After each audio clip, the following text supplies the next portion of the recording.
Hey everybody, I hope you're having a great Monday. I am just sitting in my car and it's raining a lot right now. This is pretty wild, the type of storms that we've been getting in Colorado.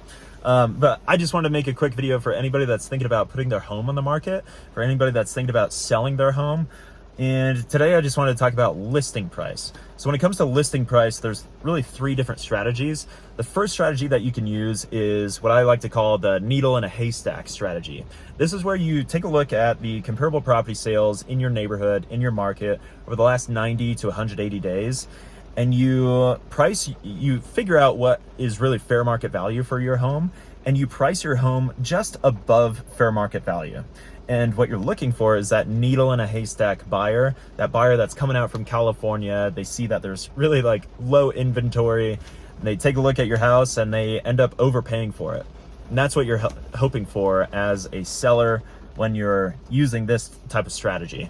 The downsides to this strategy, well, the pros to this strategy are obvious. You end up, netting a lot more, netting a higher sales price.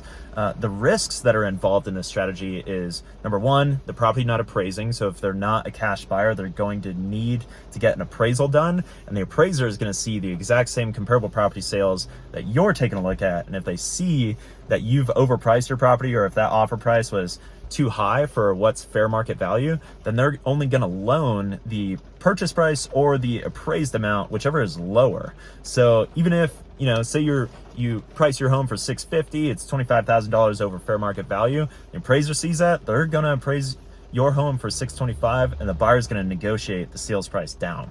So that's a huge risk. Also, another risk is that a lot of times this doesn't really generate any offers. So even if you do get an offer, that buyer has way more leverage during negotiation periods because they know that they're not competing with anybody else. And then the third risk that's involved with overpricing your property is that it can end up resulting in your home sitting on the market.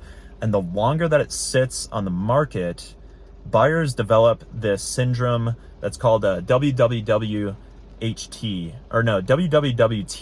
syndrome. What's wrong with that house? If they see that your house has been on the market for over 2 weeks in Denver, because the median days on market currently is 7 days, if they see that it's been on the market for 2 weeks, and they see that all these people on Zillow have viewed and saved it, and you've had a lot of showings, but it's not under contract, then they start going, there's got to be something wrong with that house.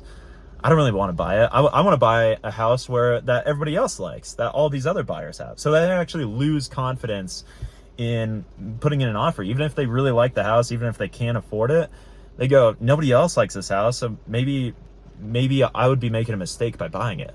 So that's another huge risk. So that's the first strategy, is the needle in a haystack strategy. The second strategy is just placing your home on the market right at fair market value. And this is totally reasonable. This is what a lot of sellers do.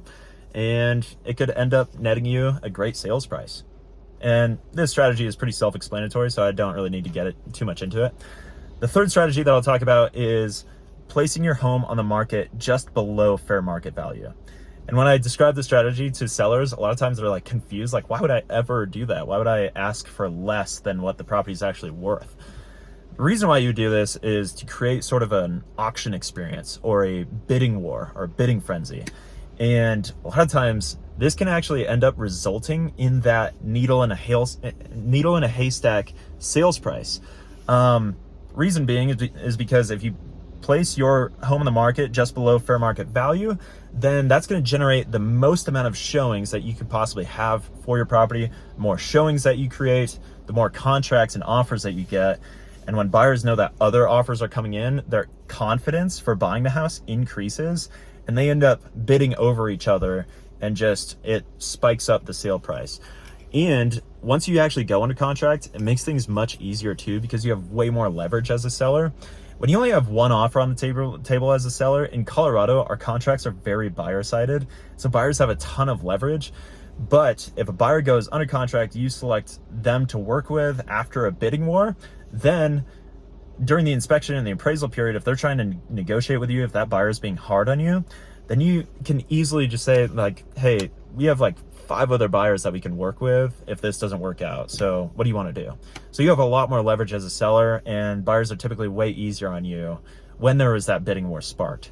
So whenever I meet with sellers, I always describe these 3 strategies and let them decide.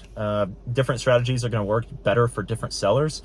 And so, yeah, there's listing a home on the market is more of an art than a science. And so there's a lot of different ways going about it.